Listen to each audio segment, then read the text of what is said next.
Hi everyone, welcome back to my channel. So today is the day 2 of autumn series.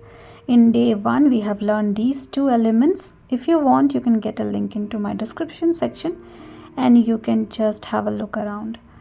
So in today's video we are going to paint two more elements. First is Acorn, and for the Acorn node you need to create an oval shape like this. You can have little longer oval shape also, that is totally fine. And then the cap, so cap is slightly bigger than the oval shape in terms of width and quite smaller in length. Now the small round shape and the tail, and that's all we needed for this particular element. So this is the basic structure. Once you satisfied with your structure, you can rub all the unwanted pencil mark and then we can start with the watercoloring. You can have little variation in this particular structure. It is totally fine to have. The basic funda is to learn what we can do with the watercolor. Now I can still see the marks. Now let's create a brown color. So to create a brown color, we need yellow, blue and red. Depend on which color you are using more, you will get different shades of brown for sure. Now with the help of blue-green kind of color, this is more towards the blue side you can say, but on the green color itself. You can start creating couple of area with this particular color, and we are basically trying to identify the darker area of the whole element. So wherever you want to keep little darker color, you can have this color first to start with. So if you are using a reference photo or anything like that, just find out which area you think is darker than the other areas and you can start creating those area with the help of this particular color. So once we are going to use other color around it, you will automatically see little darker color in these areas, and with the help of clean water just try to blend everything so that we are not seeing a defined hard edges.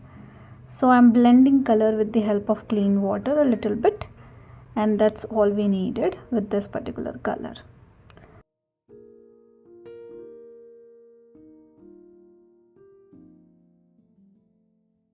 Now for the cap, I will show you two different technique what you can do it. So first one is with the help of dark brown color and tip of your brush. I'm using 02 size brush on the round side. You can start creating a pattern like this, one after another. So one layer, then in between two you can have one more and creating another layer, and likewise you can fill the upward section. This could be little bit difficult for you if you are a beginner, but I'll show you how you can do it easily rather than doing something like this. So this is just for an example purpose I have shown you, and this is better if you are already familiar with brush strokes and everything, but if not, I will show you what you can do. So start filling the lower portion of the acorn with the brown color.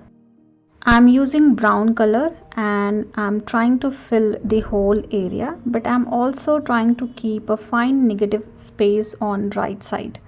So I'm not filling that part with any color.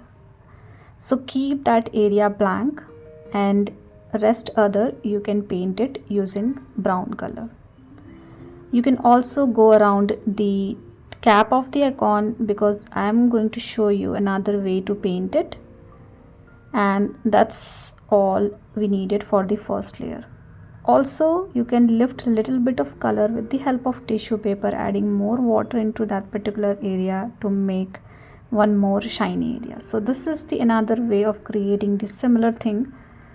So I have created two shiny area, one towards the left side and one towards the right side. The left side I have done with the help of tissue paper, and right side I have kept as is. So you can do any of these two technique and you can have little bit of shiny area like this.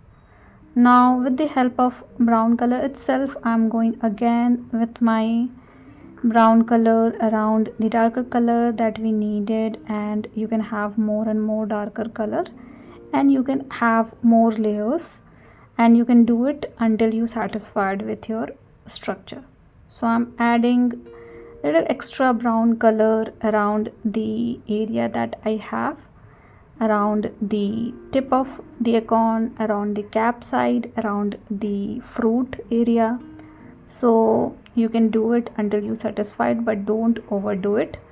So you need to understand when to stop, otherwise you will keep doing it and you will ruin it at the end. So don't do that. So I'm quite happy with my structure, and I am going to add little bit of black color into my brown color and creating some dark area like we did in the first layer.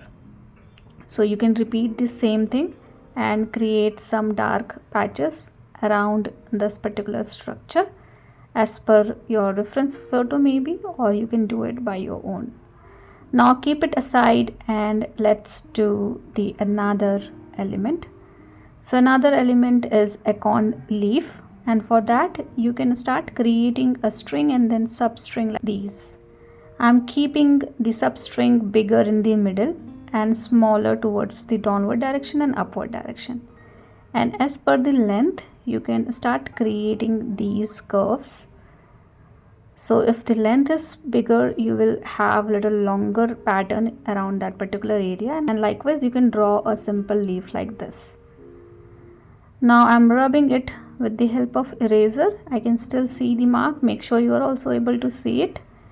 Now add yellow color and blue color together to have a nice green color. You can add little bit of red as well to make it more earthy, and I'm going to use only two color for this particular leaf. So first one is the green color, which is more on the olive green kind of shade, mixing little bit of red into my green, and I have created something like this.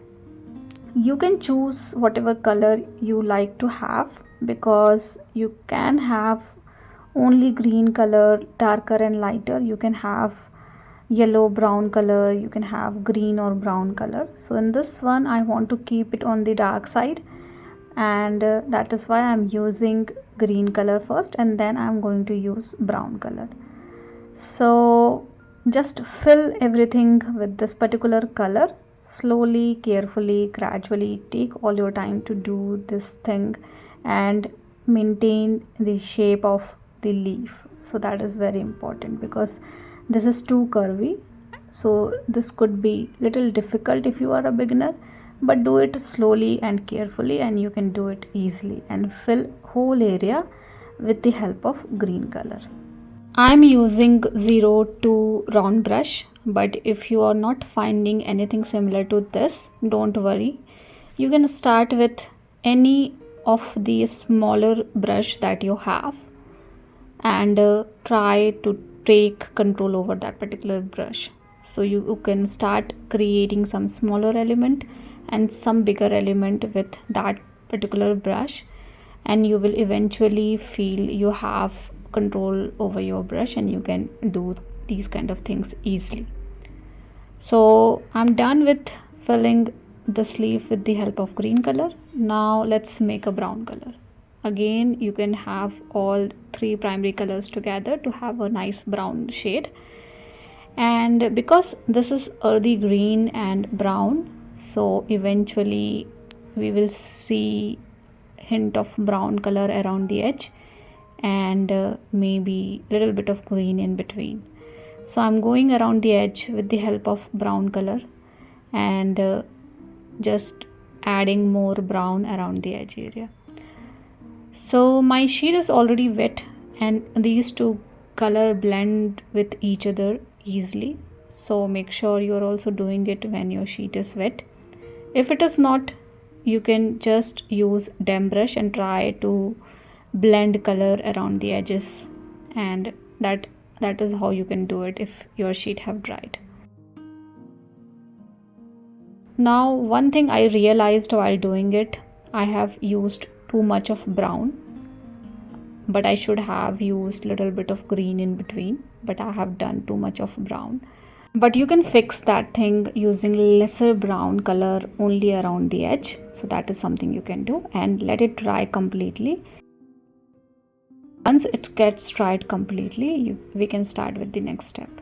So I'm mixing a little bit of black and brown together to have a dark brown color.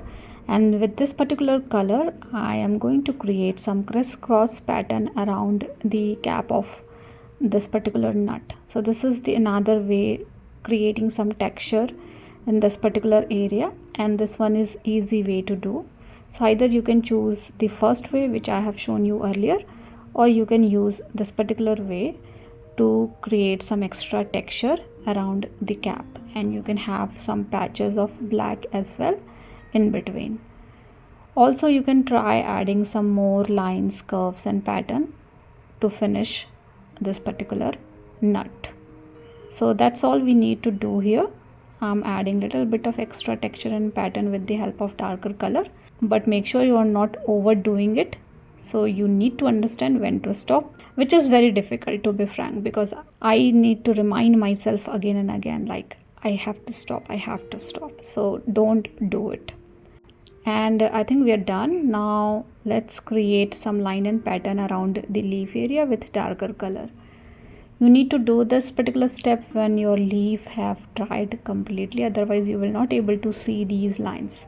These are fine lines having lines, then sublines like a tree branch. So make sure your sheet have dried, and then you are using some darker color to create these kind of line and pattern around your leaf area. So this is the final step. One thing you can do is you can use more green and lesser brown. So that is something you can try by your own. And we are done with today's video. Hope this video is easy and simple to follow. And please do let me know if you have any kind of feedback for me. And you can get a link into my description section for the first video.